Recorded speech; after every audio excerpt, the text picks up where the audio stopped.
The Redmi 13 smartphone is finally out, and here is everything you need to know about the phone to help you decide if the phone is worth upgrading to or not. So without wasting your time, let's get right to it.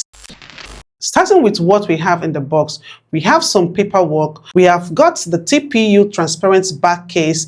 We have a USB-A to USB-C charging cable. We have a 33-watt charging adapter, and then the Redmi 13 smartphone. This phone is available in 4 beautiful colors. We have the sandy gold, the pearl pink, the ocean blue, and the midnight black, which is what I have with me here. There are also 3 storage variants of the Redmi 13. We have the 6GB, 128GB, which is sold for 200,000 naira. We have the 8GB, 128GB, which is sold for 220,000 naira, and the 8GB, 256GB, which is sold for 232,000 naira.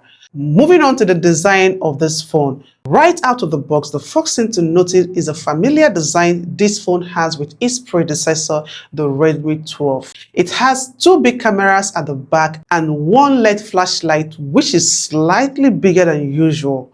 It has a smooth glossy back glass, which I honestly do not fancy for 2 reasons. 1, it tends to retain fingerprints so much, and number 2, it is quite reflective. You don't want to know the hassle I had to go through while trying to capture the different angles of this phone. The glossy back kept reflecting me or my background, which was very frustrating. That said, the Redmi 13 has a slim design with a flat back that makes it stylish and easy to hold. The frame is made of plastic with curved edges. On the right side of the phone is where we have the volume rocker and the power button, which also serves as the fingerprint scanner for a more convenient phone unlocking.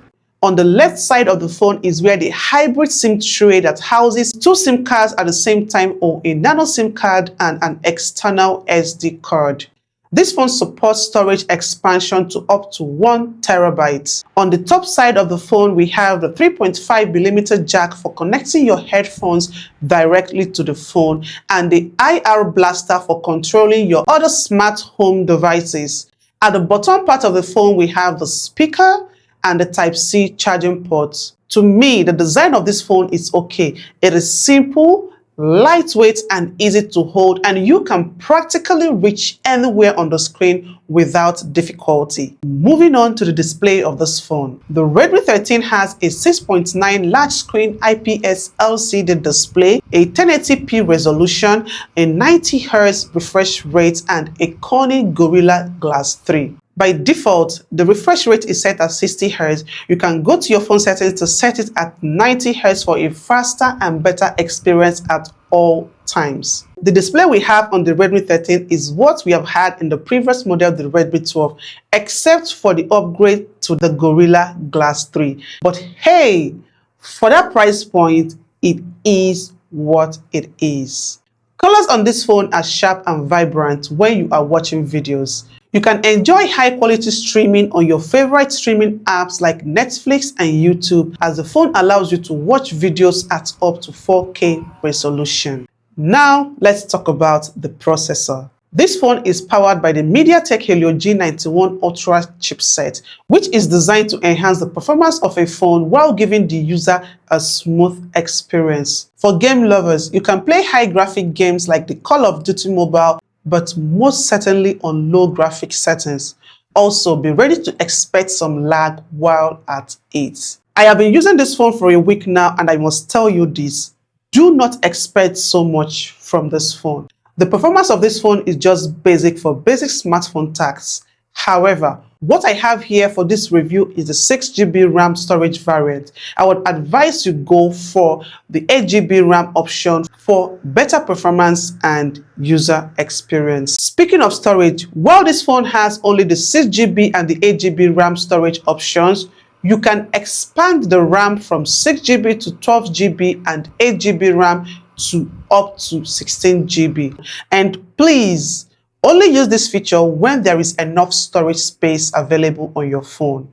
Moving on to the operating system. This phone runs on Android 14 and the newly launched Xiaomi HyperOS, which has replaced the MIUI that Xiaomi has had on their previous devices.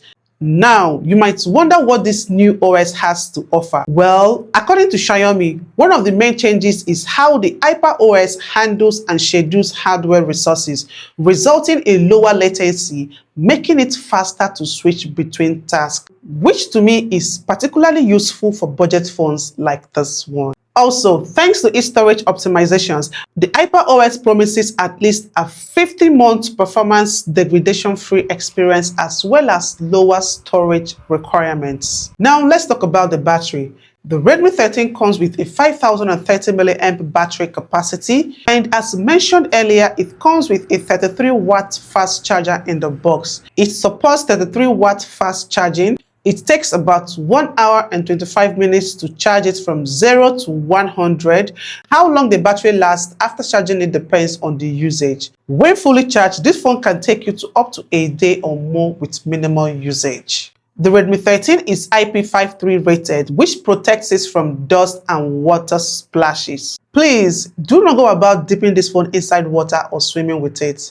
This is to avoid stories that touch. Moving on to the camera of this phone. The camera of the Redmi 13 is where we have a major upgrade and, surprisingly, a downgrade when compared to the Redmi 12. Instead of the 3 camera lenses the Redmi 12 has, the Redmi 13 has only 2 camera lenses, the main camera lens and the macro camera lens. Whatever happened to the ultra-wide camera lens, I do not know, neither do I understand why Xiaomi had to take it out.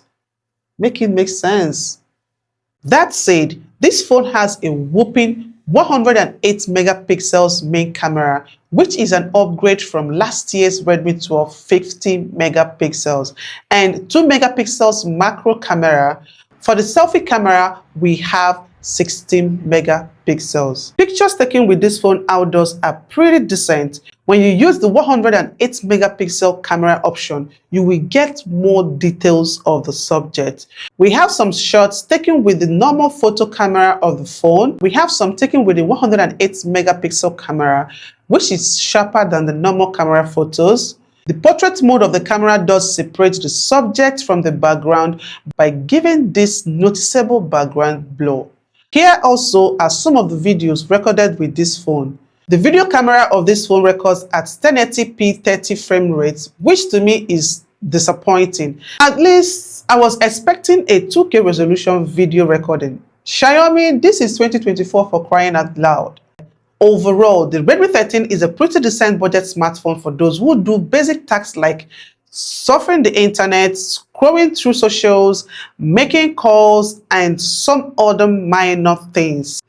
If you are a heavy and intense smartphone user or a mobile gamer, this phone is definitely not for you, as the performance of this phone will wear you out. And that's about it for the Redmi 13. Thanks for watching and see you in my next video.